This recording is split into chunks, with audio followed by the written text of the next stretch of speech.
Olá pessoal, tudo bem? Bem-vindos a mais uma aula.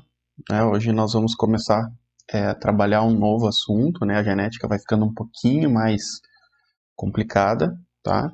Mas vamos com calma para que vocês consigam entender.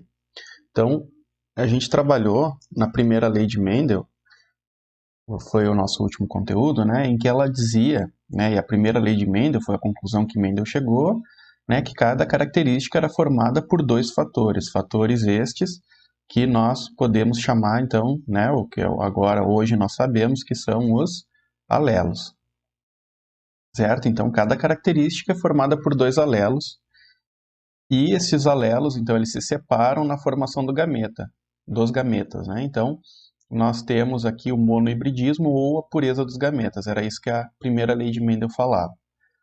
Mas, como Mendel sabia, né, e como um cientista que era, né, que a ciência se faz mais de perguntas do que de respostas, após essas elucidações que ele teve desenvolvendo seus trabalhos com ervilha, né, Mendel se questionou, bom, cada característica é formada por dois fatores, né, por dois alelos, se separam na formação dos gametas e voltam a se combinar na formação do zigoto. Beleza. Mas e o que aconteceria se essas características fossem consideradas duas ou mais características ao mesmo tempo? Será que essa segregação, essa separação, será que o tipo de herança que Mendel obteve na sua primeira lei de Mendel também seria da mesma forma se ele combinasse duas ou mais características? Né? Será que haveria uma dependência ou uma independência entre essas características? Por exemplo, será que toda pessoa loira vai ter olhos claros? Né? São duas características, a cor do olho, né, e a tonalidade da pele e dos cabelos. Será que há uma dependência entre essas duas características? Ou será que pessoas morenas só têm olho escuro, podem ter olhos claros? Né? Ou, sem preconceito, né, será que toda loira é burra? Né? Ou a gente pode encontrar também loiras inteligentes. Será que há uma dependência entre essas características? E foi isso que Mendel avaliou na sua segunda lei, né? Quando ele começou a trabalhar com duas ou mais características. Então, essa foi a pergunta que Mendel se fez, né? Será que a segregação, ou seja, a separação dos alelos, né, dos fatores, que determina uma característica, ela é dependente ou independente dos demais alelos? Dos demais fatores aqui, né? Fatores são os alelos, certo? Será que é uma dependência ou eles são independentes? Né? Essas características que vão, esses fatores, esses alelos que vão determinar outras características. Então, Mendel trabalhando com as ervilhas, né? Ele começou a utilizar os cruzamentos, fazer os cruzamentos com duas ou mais características ao mesmo tempo, certo? Então, primeiro ele analisou a cor da ervilha, a textura da ervilha, uma característica individualmente. E depois ele começou a analisar isso de forma conjunta. Como lá no vídeo de revisão eu usei o exemplo das borboletas, eu vou manter esse exemplo aqui para facilitar o entendimento. Então, Mendel trabalhou com ervilhas, nós vamos trabalhar aqui com borboletas. Então, vamos utilizar duas características. A cor da asa, que foi o que nós trabalhamos lá, e vamos trabalhar também com o comprimento da antena. Será que essas duas características elas são dependentes ou são independentes? Então, quanto à cor da asa, né, nós tínhamos lá que borboletas de asa verde, de coloração verde, eram dominantes sobre borboletas de cor amarela. Então, nós tínhamos utilizado, né, os alelos azão e azim. E agora nós temos uma segunda característica, que é o comprimento da antena, né, que ela pode ser curta ou longa. E aí nós temos o alelo Lzão e o alelo Lzinho. Então, o que Mendel fez com as ervilhas, né? E a gente pode trazer isso para as nossas borboletas. Então, nós temos aqui uma geração parental, que são puras, elas só, ao se cruzarem entre si, só vão produzir exatamente esse mesmo fenótipo. Né? Então, nós temos borboletas aqui de asa verde, antena curta, e borboleta de asa amarela e antena longa, certo? Que são as duas características. Né? Nós temos aqui a verde de antena curta, que são as duas características dominantes, certo? E a amarela de asa longa, as duas características recessivas. E esses indivíduos são puros. O que aconteceria se nós intercruzássemos, né? No vídeo de revisão, na primeira lei de Mendel, era apenas a coloração da asa, e ao cruzar borboletas de asa verde com asa amarelas, em F1 também obtivemos 100% de borboletas de asa verde. Mas e para comprimento de antena? Vejam que a gente obteve, ao cruzar então borboleta de asa verde com asa amarela pura, obtivemos 100% de borboletas de coloração de asa verde, e com relação à antena curta ou longa, nós obtivemos também 100% de borboletas de antenas curtas. Nós sabemos que, né, agora nós sabemos que elas são híbridas, certo? Isso, num primeiro momento, pode parecer que há uma dependência, que toda vez que a borboleta tiver asa verde, ela vai ter antena curta. Mas se nós intercruzarmos essas borboletas aqui, verde, desta geração F1, né, verde curto, a gente obtém em F2 várias combinações, ou todas as combinações possíveis. Nós vamos obter borboleta de asa verde e antena curta, mas a gente também obtém borboleta de asa verde e antena longa. A gente vai ter borboleta de asa amarela com antena curta e borboleta de antena amarela de asa longa. Então, a gente obtém todas as combinações possíveis. Então, aqui fica claro, fica evidente que não há uma dependência entre essas características. Elas são independentes. Os fatores aqui, eles se separam de forma independente e se combinam de forma totalmente aleatória. Então, a gente vai encontrar pessoas loiras de olhos escuros, de olhos claros, pessoas morenas de olhos claros e olhos escuros, loiras burras e loiras inteligentes, assim como pessoas morenas burras e pessoas inteligentes, né, sem preconceito, certo? Então, a gente vai encontrar todas as combinações possíveis. Então, há uma independência. Então, a gente pode montar aqui, utilizando os alelos, né, porque a gente sabe que os indivíduos são diploides, a gente pode montar aqui os genótipos. Então, a gente sabe que para que o indivíduo tenha asa verde, ele tem que ter um azão. Mas, né, se a gente está tratando da geração parental, que é puro, então esse indivíduo vai ser azão-azão. E para que ele tenha antena curta, então esse indivíduo vai ter Lzão-Lzão. Então esse é o indivíduo azão-azão, Lzão-Lzão. E este indivíduo aqui, para ter a coloração de asa amarela, ele vai ter os alelos azinho-azinho e antena longa Lzinho-Lzinho, certo? Esse indivíduo de F1 aqui é um híbrido. E ele é híbrido porque ele vai ter, né, na verdade ele é um heterozigoto. A gente já viu isso. Então, para a coloração da asa, esse indivíduo aqui ele recebeu um alelo azão deste indivíduo e um alelo azinho deste indivíduo. Então, ele vai ser azão-azinho quanto à coloração da asa. Da mesma forma, para o tamanho da antena, ele vai receber um alelo Lzão e um alelo Lzinho. Então, ele vai ser Lzão, Lzinho. Então, esse indivíduo, os indivíduos da geração F1 serão híbridos, ou, neste caso aqui, nós chamávamos lá na primeira lei de Mendel de heterozigotos, aqui nós temos, então, indivíduo duplo heterozigoto. Por quê? Porque ele é heterozigoto para as duas características. Então, esse indivíduo ele vai ser azão-azinho, Lzão-Lzinho. Se nós cruzarmos, se nós intercruzarmos esses indivíduos de F1, nós vamos estar intercruzando indivíduos duplo heterozigotos, azão-azinho, Lzão-Lzinho. E aí nós vamos obter todas as características, todos os fenótipos aqui. Vamos lá, indivíduo de asa verde. Ele vai ser um indivíduo que vai ser azão alguma coisa, ainda não sabemos, e antena curta, Lzão, porque é dominante, alguma coisa. Depois a gente vai ver aqui qual que é o genótipo específico. Aqui, asa verde, azão alguma coisa, mas para ser asa longa, tem que ser Lzinho, Lzinho. Então vejam que aqui o indivíduo ele possui o alelo dominante, possui o fenótipo da asa verde, mas o fenótipo do comprimento da antena, ele é recessivo. Aqui, indivíduo de asa amarela só pode ser azinho-azinho, mas o comprimento da antena ele vai ser curto, então é Lzão alguma coisa. E aqui o indivíduo vai ser Azinho, Azinho, Lzinho, Lzinho, porque tem as duas características recessivas. Então, notem que nós temos todas as combinações possíveis aqui de fenótipos e genótipos. Então, vamos ver como que se forma isso. Eu esqueci de comentar, né, que Mendel obteve aqui nessa proporção fenotípica, e depois nós vamos ver isso, uma proporção de 9 indivíduos com este fenótipo, 3 indivíduos com este, 3 com este e 1 com este.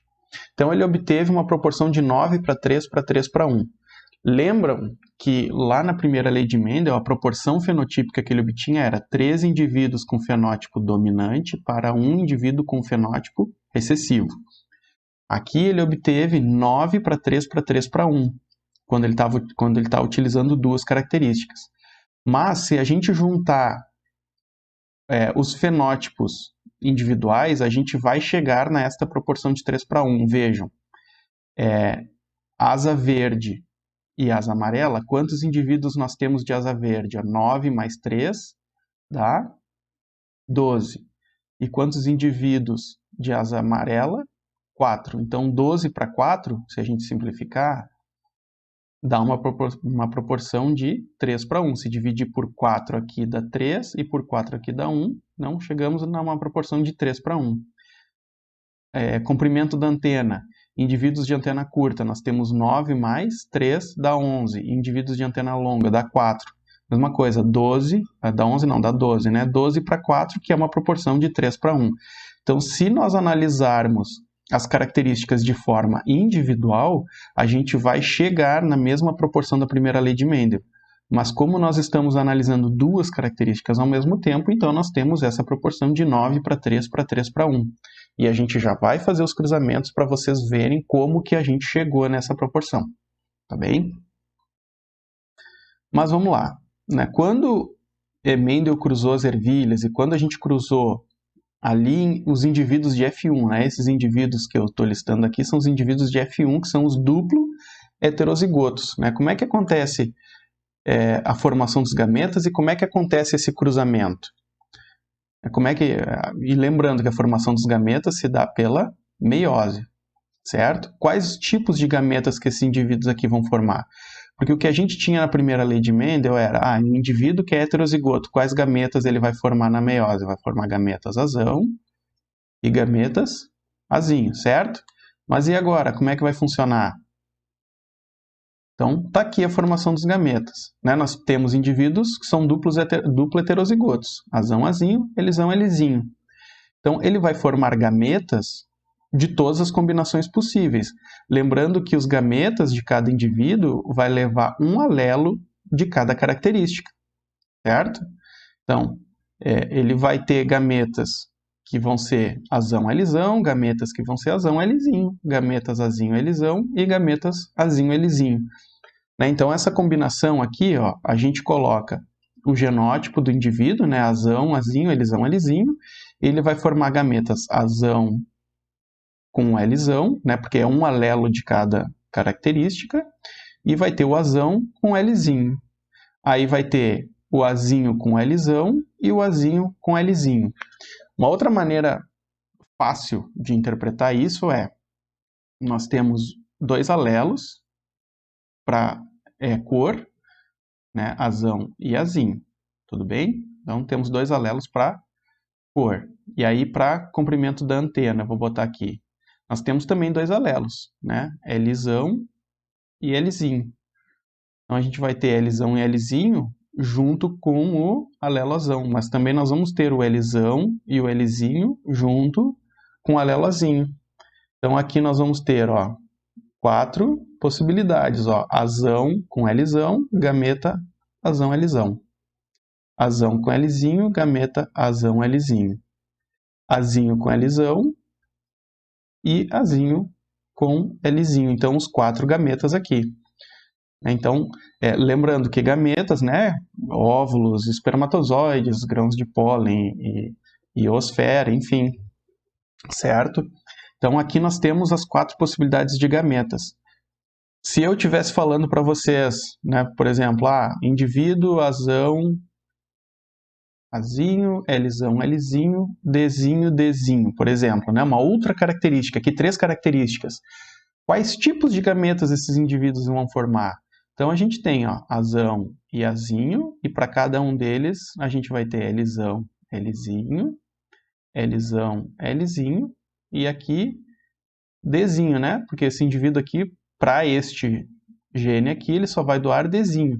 Então, Dzinho, Dzinho, Dzinho. Então, todos vão ter Dzinhos. Vamos ter só 4 tipos também. Então, Azão, Lzão, Dzinho. Azão, Lzinho, Dzinho. Azinho, Lzão, Dzinho. E Azinho, Lzinho, Dzinho. Então, esses seriam os gametas. Ah, se fosse Dzão, Dzinho, professor. Bom, então aqui nós teríamos em cada um deles um Dzão também. Dzão, Dzinho, Dzão, Dzinho. E aí nós teríamos mais gametas, mais tipos de gametas. Certo? Mas e o cruzamento, professor? Como é que a gente faz? Há duas maneiras. Há duas maneiras. Eu vou demonstrar aqui com este quadrão, e eu não quero que vocês se assustem, porque tem uma maneira mais fácil. Este quadrão é só para vocês entenderem aquela proporção fenotípica de 9 para 3, para 3, para 1. Certo? Então, eu vou anotar aqui, né, o que nós tínhamos de proporção fenotípica, que era 9 indivíduos de asa verde e antena curta, 3 indivíduos de asa verde e antena longa, 3 indivíduos de asa amarela e antena curta, e um indivíduo de asa amarela e antena longa. Era isso que nós tínhamos. Mas da onde que sai isso? Bom, o que nós descobrimos aqui, né? Nós descobrimos os tipos de gametas, né, que esses indivíduos duplo heterozigotos formam na meiose. Azão, Lzão, Azão, Lzinho. Azinho, Lzão, Azinho, Lzinho. Todas as combinações possíveis. Então a gente vai fazer um jogo da velha grande. Em vez de ser o chiqueirinho pequeno, a gente vai fazer grande. Vamos botar todos esses gametas aqui. Então, os do masculino aqui em cima, os do feminino aqui do lado. E aí a gente vai ter todas as combinações. Ó, azão com azão, azão, azão, Lzão com Lzão, Lzão, Lzão. Então a gente vai completando dessa forma. Ó, azão com azão, azão, azão, Lzão com Lzinho, Lzão, Lzinho. Tá? Então eu vou completar aqui rapidamente. Né? Que da mesma forma que a gente fazia no pequenininho, só que agora neste grande aqui.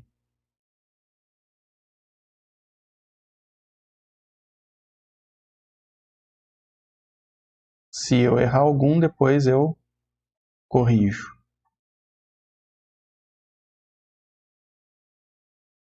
Azinho, azinho, Lzão, Lzão, azinho, azinho, Lzão, Lzinho.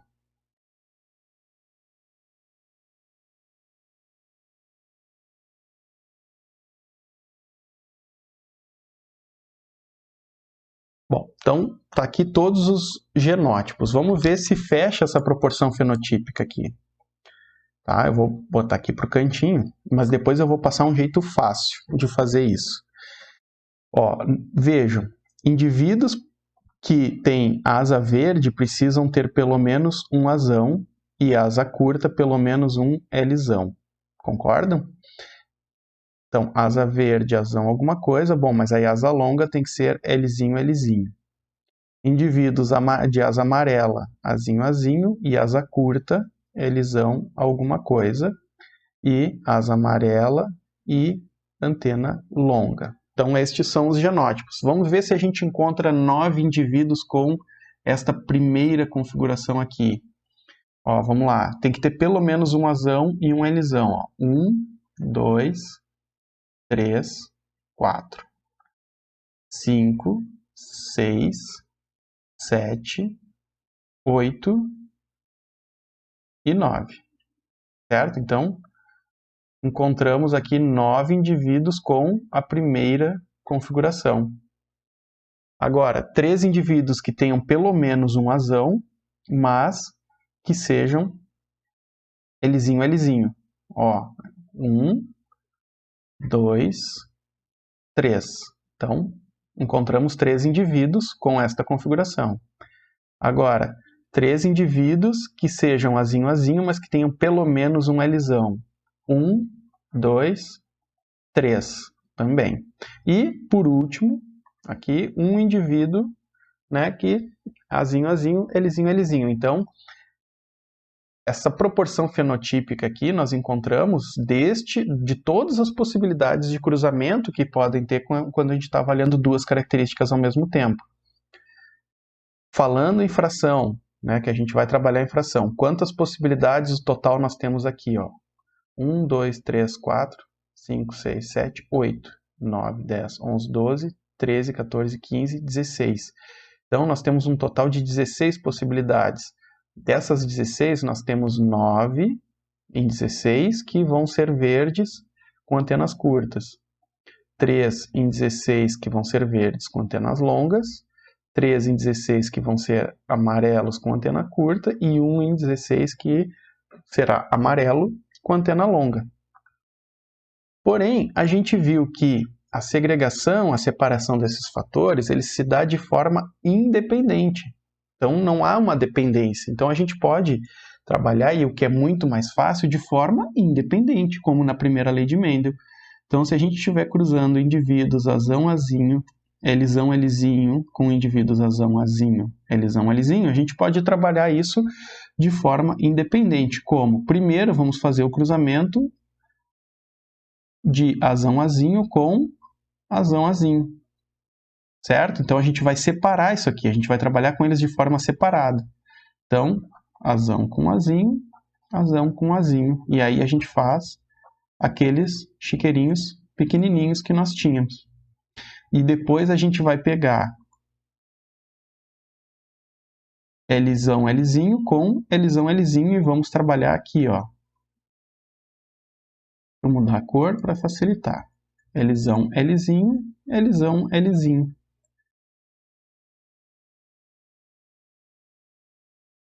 Então, aqui nós trabalhamos de forma independente.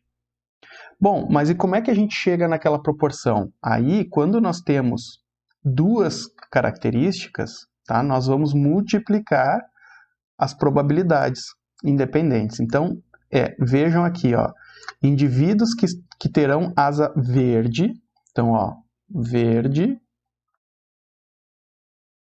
E, eu vou até botar de cor diferente, e antena curta. Indivíduos que terão asa verde e antena curta. Esse E aqui, este é um E de multiplicação, significa que nós vamos multiplicar. Então, vamos lá. Para que o indivíduo tenha asa verde, tem que ter pelo menos um azão. Quantos nós temos aqui? Ó? Então, nós temos 3/4 de indivíduos que têm asa verde. Concordam? E antena curta tem que ter pelo menos um Lzão, que também é 3/4. Ó. 1, 2, 3. Também é 3/4. Este E aqui é de multiplicação, então nós vamos multiplicar as probabilidades. Multiplicação de fração, né? Vocês têm que dar uma olhadinha em matemática, mas multiplica o de cima pelo de cima, 3 vezes 3, 9, e o de baixo pelo de baixo, 4 vezes 4, 16. Então, 9 em 16. Ó, encontramos a primeira ali. Indivíduos que têm a asa verde, mas antena longa. Verde e antena longa. Eu vou botar o E aqui de novo, porque este E nos diz que é para multiplicar. Então, vamos lá. Indivíduos que têm asa verde. Nós já encontramos aqui, ó, é 3/4. Mas antena longa tem que ser só o Lzinho, Lzinho, que está aqui, ó, que é 1/4. Então, a gente coloca aqui, ó, a probabilidade de 1/4. Multiplica as duas. 3 vezes 1 é 3, 4 vezes 4, 16. Olha, encontramos também, ó, 9, 3. Vamos ver, indivíduos que tenham, deixa eu mudar a cor da caneta aqui, asa amarela e antena curta. Né? Então, nós temos aqui, para que o indivíduo tenha asa amarela, ele tem que ser azinho, azinho. Ó, qual que é a probabilidade? Está aqui, ó, 1 quarto. Então, 1 quarto. E asa curta, nós já tínhamos visto, né? Que é 3 quartos. Característica dominante. Multiplica as duas, 3 sobre 16. Olha, 9 para 3 para 3. E que falta? Indivíduo de asa amarela e longa. Eu esqueci de botar o Ezinho aqui, vou botar E e E. Então, amarela e longa, as duas características. Então, amarela a gente já viu que é 1 quarto, longa a gente já viu que é 1 quarto. Multiplica as duas, nós temos 1 em 16. Então, vejam que a gente encontrou 9 para 3 para 3 para 1, fazendo dessa forma. Como a segregação, ou seja, a separação dos alelos, ela se dá de forma independente e, posteriormente, né, a reorganização ela também é aleatória, então a gente pode trabalhar dessa forma independente. Então a gente separou aqui, trabalhou primeiro com o gene A, depois com o gene L, certo? Muito mais fácil, então a gente depois multiplica as probabilidades. Professor, mas eu não entendi da onde que saiu esses gametas, né? Da onde que o senhor tirou esses gametas? Bom, esses gametas saem da meiose. Lembram lá da meiose? Só que a gente estava trabalhando só com um gene com 2 alelos. Agora a gente está trabalhando com 2 genes diferentes, cada um com 2 alelos. Né? Então está aqui uma célula inicial que é heterozigota, dupla heterozigota, né? Azão, azinho, Lzão, Lzinho. Então, como que vai formar os gametas nesse indivíduo aqui? Então, primeiro passo, esses cromossomos eles precisam se duplicar. A gente já trabalhou isso, a gente já comentou, né? Então, primeiro esses genes, esses cromossomos se duplicam, certo? Então, vai ficar, ó, um cromossomo duplicado azão, um cromossomo duplicado azinho, um cromossomo duplicado Lzão e um duplicado Lzinho. A partir daqui, nós temos 2 possibilidades de distribuição. Então, vamos para a possibilidade 1.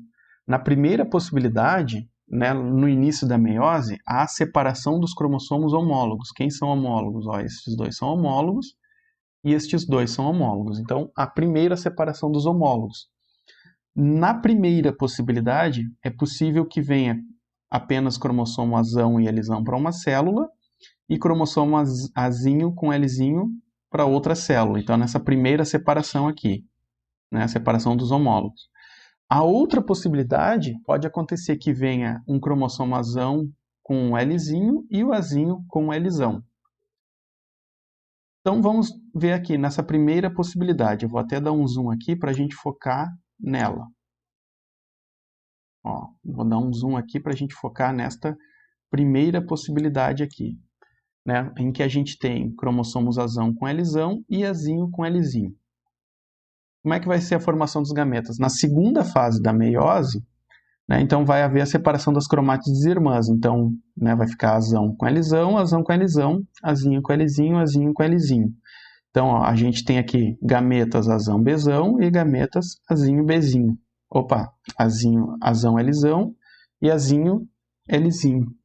Né, deixa eu mudar aqui azão Lzão e azinho Lzinho. Faltou aqui na edição, não tem problema, a gente faz a mão aqui. Agora, na segunda possibilidade, né, que nós tínhamos, se viesse o azão com Lzinho para um lado e o azinho com Lzão, então a gente vai ter a formação dos seguintes gametas, ó, azão com Lzinho, azão com Lzinho e azinho com Lzão. Né, esqueçam esse B aqui. Então, vejam que a gente formou, né, e essas 2 possibilidades, tá, é aproximadamente 50% de chance, uma para cada lado. Então, aproximadamente metade das células vão ficar nesta configuração aqui e aproximadamente metade vão ficar nesta configuração aqui. Então, vejam que na meiose formou, então, os 4 tipos de gametas que a gente tinha. Qual é a proporção da formação desses gametas? Bom, se 50% veio para essa configuração e 50% para essa, estes 50% formaram aproximadamente 25% deste tipo de gameta, 25% deste. Aqui é a mesma coisa. Então, a proporção de formação dos diferentes tipos de gametas é praticamente idêntica. Então, a gente diz que, né, mais ou menos 25% de... Né, se nós temos 4 gametas, 4 tipos, vai ser 25%. Se tivermos 8, é metade disso. Então, quanto mais tipos de gametas a gente estiver trabalhando com... quanto mais tipos de características, ou melhor dizendo, a gente estiver trabalhando, né, diminui a proporção de cada gameta, mas se a gente estiver falando de segunda lei de Mendel, elas vão ser sempre iguais, né, a mesma proporção para cada um. Tudo bem? Então, para resumir, né, a segunda lei de Mendel, né, Mendel concluiu então que o par de fatores responsáveis por uma característica segrega-se independentemente do par de fatores responsáveis por outra característica. Então, traduzindo, né, o par de alelos, né, esses fatores aqui são alelos responsáveis por uma característica, segrega-se, né, ou separa-se. Separa-se aonde? Na formação dos gametas, a gente acabou de ver ali. De forma independente do par de alelos responsável por outra característica. Então, a gente tem aqui a lei da segregação independente ou de hibridismo. Então, se na primeira lei, né, nós tínhamos o monohibridismo ou a pureza dos alelos, agora nós temos na segunda lei de Mendel a lei da segregação independente ou o dihibridismo.